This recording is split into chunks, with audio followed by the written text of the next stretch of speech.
धनु लग्न की कुंडली हो और आपके सप्तम भाव में अगर गुरु स्थित है तो यहाँ लग्नेश होकर गुरु का स्थित होना और चतुर्थेश होकर गुरु का स्थित होना, यानी कि पहली बात बुध के घर में होना, आपका जो जीवन साथी होगा वो पढ़ा लिखा होगा, आध्यात्मिक होगा, धर्म को समझने वाला आध्यात्मिक होता है। हमेशा बुध के घर में गुरु है तो हमेशा कुछ ना कुछ ज्ञान प्राप्ति की ओर लगा रहेगा। दूसरी बात क्या है कि यहां पर देखें तो लग्न पर गुरु की सौगरी दृष्टि, यानी कि आप पर भी आपका जीवन साथी बहुत ही ध्यान देने वाले होंगे। अगर आप लड़का हैं तो आपकी पत्नी आप पर बहुत ज्यादा ध्यान देगी, अगर आप लड़की हैं तो आपका पति आप पर बहुत ज्यादा ध्यान देगा। दूसरी बात क्या है, यहाँ चतुर्थेश होकर गुरु का सप्तम भाव में स्थित होना, यानी समझिए चतुर्थ से चतुर्थ, विवाह के बाद घर द्वार वाहन इत्यादि के योग बनेंगे। यानी कि घर द्वार वाहन अगर आपके पास नहीं है तो विवाह के बाद निश्चित इन चीजों का आपके जीवन में आएगा और समृद्धि भी आएगा, यानी अपने घर से चतुर्थ होना गुरु का। दूसरी बात क्या, एकादश भाव पे आय के संसाधन बढ़ेंगे दृष्टि होने से, और तृतीय भाव पे आपके जो है समझिए कि जीवन साथी आप पर ध्यान भी देगी और मतलब भी देंगे और अच्छा भी रहेगा, वैवाहिक जीवन अच्छा रहेगा। अगर आपका धनु लग्न की कुंडली है और सूर्य के साथ गुरु अगर मान लीजिए कि एकादश सप्तम भाव में स्थित है तो ये समझिए भाग्येश होकर सूर्य का यहां सप्तम भाव में होना, विवाह के बाद भाग्योदय होगा आपका। गुरु आदित्य योग बना रहा है, प्रबल भाग्योदय होगा। लग्नेश और भाग्येश का युति यहां होना, आप एक तो आप भाग्यशाली होंगे, आपसे ज्यादा आपका जीवन साथी भाग्यशाली हो जाएगा।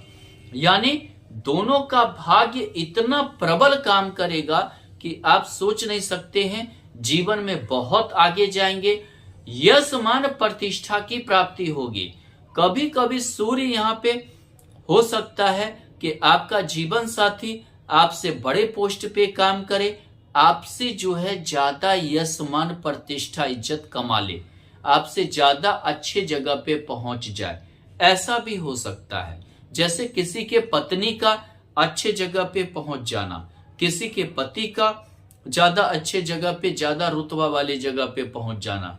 राजनीति में भी आप देख सकते हैं, जैसे कि किसी की पत्नी एमएलए बन जाती है और जेंट्स हालांकि फील्ड पे काम करता है, या किसी का पत्नी मैनेजिंग डायरेक्टर हो गई, मंत्री हो गई, ऑफिसर हो गई। अगर आपका धनु लग्न की कुंडली है और सप्तम भाव में अगर मान लीजिए कि गुरु के साथ चंद्रमा स्थित है तो गज केसरी योग स्थित होना, विवाह के बाद आपका समझिए जीवन स्तर दिन प्रतिदिन सुधरता जाएगा। अष्टम भाव परिवर्तन का भी भाव है, बहुत ही तेजी से परिवर्तन आएगा, बहुत ही तेज गति से आप ऊपर चढ़ जाएंगे। लेकिन यहाँ पर अष्टम भाव ससुराल का है जो द्वादश होकर बैठा है, थोड़ा सा ससुराल पक्ष ज्यादा आपका खर्च करवा सकता है। हो सकता है कि कुछ लायबिलिटीज आपको ससुराल पक्ष का उठाना पड़ जाए, जिसके कारण से आपको दिक्कत हो सकता है। अगर आप लड़का हैं तो आपके ससुराल पक्ष का खर्चा, लायबिलिटीज इत्यादि होना या बहुत ज्यादा ध्यान देना। अगर आप लड़की हैं तो आपका जो ससुराल होगा वो आप पर निर्भर हो, आपके कमाने पर, आपके धन पे, आपके सही पे निर्भर हो, ऐसा ससुर वगैरह ऐसा हो सकता है। लेकिन गुरु और चंद्रमा के कारण आप प्रगति निश्चित करेंगे, भ्रष्टाचार इत्यादि से भी आपको धन की प्राप्ति होगी, अचानक परिवर्तन जीवन में आ जाएगा।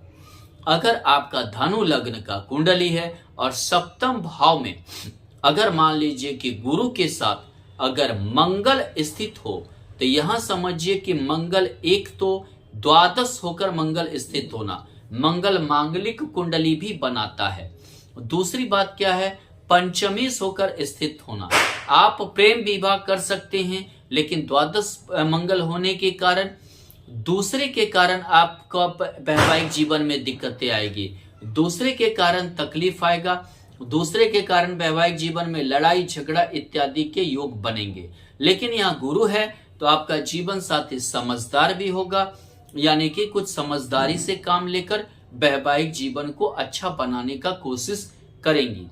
दूसरी बात कि यहाँ पर गुरु और मंगल दोनों मित्र होने के कारण, गुरु मंगला योग के कारण, पंचमेश चतुर्थेश का युति के कारण थोड़ा बहुत जो भी वैचारिक मतभेद हो, मांगलिक के कारण, द्वादशेश मंगल के कारण वैचारिक मतभेद भले हो या किसी अन्य के कारण जरूर हो सकता है। आपके लड़की हैं, आपका पति का कहीं और अफेयर के कारण हो जाए कुछ झगड़ा, अगर आप लड़का हैं आपकी पत्नी का कहीं और अफेयर के कारण दिक्कतें आ जाए, लेकिन वैवाहिक जीवन में टूटने के योग गुरु नहीं होने देगा। समृद्धि तो निश्चित रहेगी।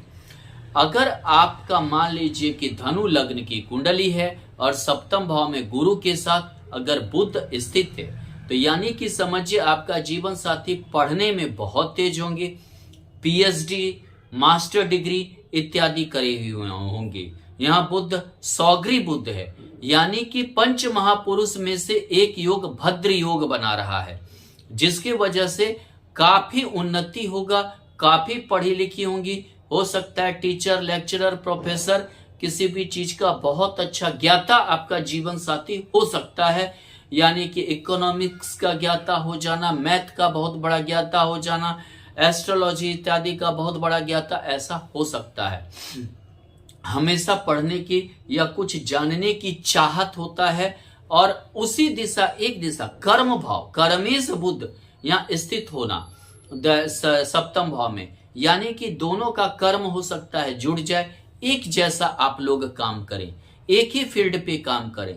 जैसे पति सीए है तो पत्नी भी सीए है, पति इंजीनियर है तो पत्नी भी इंजीनियर है, पति डॉक्टर है तो पत्नी भी डॉक्टर है। इस टाइप के योग आपके कुंडली में बनेंगे, बन सकते हैं, या एक दोनों मिलकर कुछ ऐसा कार्य करें जिसमें काफी उन्नति हो, लेकिन जो भी कार्य करेंगे जिसमें एक शिक्षा या सामाजिक नेतृत्व इत्यादि जुड़ा हुआ जरूर होगा।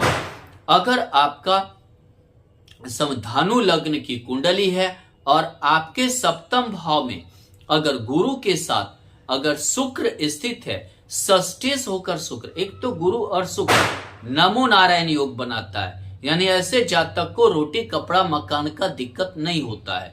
लेकिन एकादशेश होकर शुक्र का स्थित होना, यानी कि एकादशेश का स्थित होना जीवन साथी को थोड़ा महत्वाकांक्षी बनाएगा, महत्वाकांक्षा बहुत ज्यादा रहेगा, और बड़ा अल्टर टाइप के होते हैं। अगर मान लीजिए कि आप धार्मिक हैं तो आपके जीवन साथी धार्मिक नहीं, स्टाइलिस्ट हो जाएंगे।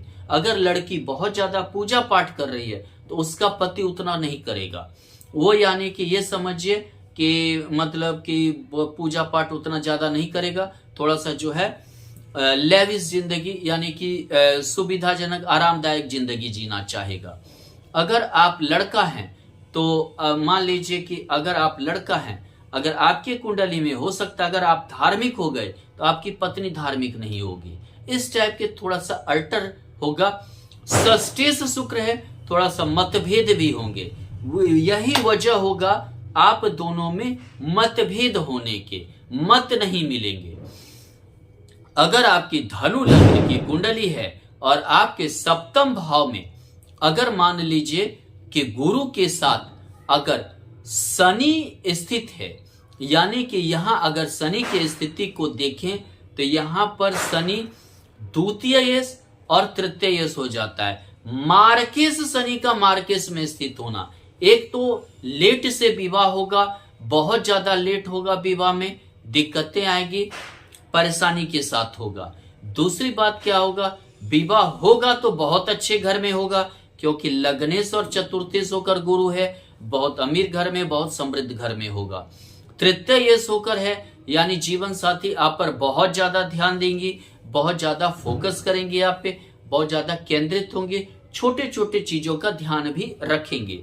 लेकिन गुरु और शनि होने के कारण, मार्केश होकर शनि होने के कारण आपके परिवार से आपके जीवन साथी का हमेशा दिक्कतें रहेगा, मतभेद करेगा गो शनि।